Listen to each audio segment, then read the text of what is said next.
Alright guys, today I'll be talking about what Cedar Point will be adding after Top Thrill 2 and Siren's Curse. Obviously, these are the priorities. These two have to be running reliably for Cedar Point to even think about adding in the next coaster, but I think they already know what they want to do, because obviously they got rid of Snake River Falls. This could be for a flat ride, but I have a feeling it's for a coaster, because if you look, you'll see that Snake River Falls' old plot of land is not that far from Millennium Island. And obviously Millennium Island is just in complete and utter shambles right now.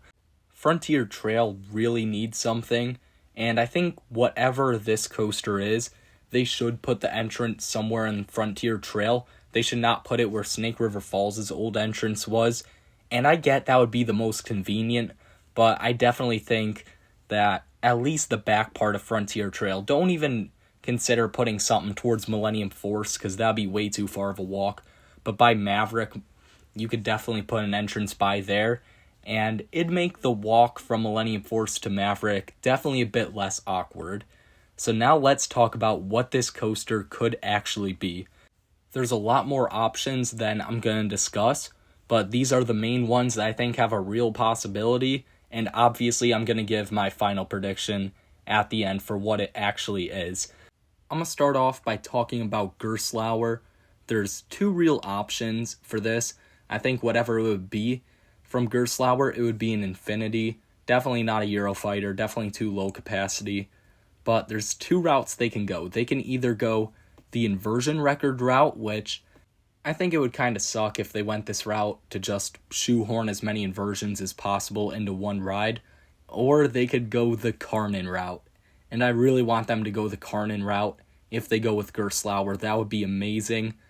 But I just think there's a few other options that are a lot more likely than them going back to Gerstlauer. So let's move over to the Flyer, and I could see this either being B&M or Vekoma. I could see it going either way. Vekoma is definitely the one I'd rather see. I could see some really cool launches over the water, some good airtime moments, because apparently Fly has like a dozen airtime moments. And it's also got some good positive Gs from what I hear. So I'd definitely rather have that over the B&M Flyers. If you know me, you know I'm definitely not a big fan of the B&M Flyers, or really any Flyer for that matter, but the B&Ms especially I find very overhyped. But they are more consistent. There's been a lot more of those, obviously, because Fly's the only Vekoma. So I could see it going either way for those. But again, I don't see the Flyer being the number one option for Cedar Point. Now, there is one other thing, which is definitely less likely than even some of the options I didn't mention. But I still think it would be perfect at Cedar Point. It's an RMC T-Rex. Man, I want one of these to come so bad. And unfortunately, it just doesn't look like parks are budging, especially now that Falcon's Flight has sort of destroyed any hopes of a potential world record for a park. It's just not likely, and unfortunately, I find it unlikely that we'll see one of these built, but man, I'd still love to see it. Obviously, it'd be tough to fit it in just this plot of land. You'd kind of have to almost go out onto Lake Erie somehow. I don't know how that would work, kind of building into the water, into the ground there, but man, that would be so good. That could definitely be a contender to compete with Air Force One if Joe Draves can really put his mind to it. Now, there's two manufacturers for the last possibility that I'm going to talk about, and I think you guys might know what this is, given that it's the only one that's reasonable that I haven't talked about yet, and that's the wooden coaster. Now, the manufacturer that's the runner-up is GCI. This isn't just me saying it because I'm not a big fan of GCI. I think the rides are pretty forceless, just a lot of floater a lot of times, nothing too aggressive about them, not really that rough. So, obviously, I wouldn't really want to see a GCI here, but, I mean, they're smooth rides, they're graceful, so they'd be pretty good for the GP, but I think Cedar Point wants something a little better than a GCI. So I think they're going to call up Gravity Group to work their magic on something over here. And obviously I think they're the way better option for a more unique layout. This would cross over the water, which, I mean, Ravine Flyer 2 crosses over a bridge. You could do something similar to that. It'd be equally as cool, if not better, if they profile it right. And I think with this option, they could really challenge the Voyage. Especially if they make it tall enough, like the tallest gravity group or something. I don't even know what you'd want to do. But yeah, you could do something stupid like that. Make it really long. Make it a nice complete layout. Packed with ejector airtime. Packed with really good laterals. And you've got a contender for the best wooden coaster in the world. Now, what could this ride look like?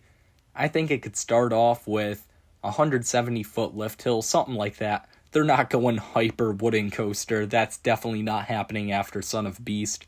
But I could see it dropping down at a pretty steep angle, like 72 degrees or something. I don't see them going El Toro or T-Express over here, but something pretty decent. And then I could see the layout sort of being a mix of Ravine Flyer 2 and Voyage. I haven't been on Voyage, but if it's anything like a combination of those two from what I hear, then, oh my god, that would be incredible. Honestly, depending on how good they do make it, it could be a contender for best in the park. Again, I haven't been on Voyage, but if Voyage really impresses me and this is better than Voyage, then it's a contender. It should definitely be top 3 in the park, I think. I mean, Ravine Flyer 2 is already close to number 3 in the park. Probably number 2, and again, I don't think it could be number 1. I don't think it could beat Magnum for me just because, I mean, it's nearly impossible to top Magnum's finale, but I think this ride could be incredible if the Gravity Group really does it right. The only thing I'm concerned about is them using all pre-cut track and making it too smooth, and I don't know, just the people that complain about wooden coasters even having a slight rattle are really annoying to me, because that's the whole point of a wooden coaster, is it's supposed to be rough. If it was butter smooth, then you should have just gotten a steel coaster, because then you could cut down on maintenance. But anyways, that's a whole different debate. Anyways, I think a Gravity Group Woody is the most likely option for Cedar Point's next coaster after Siren's Curse, and also a pretty good option. So let me know what you guys thought of this down in the comments below. Make sure to like and subscribe, and I'll see you guys next time.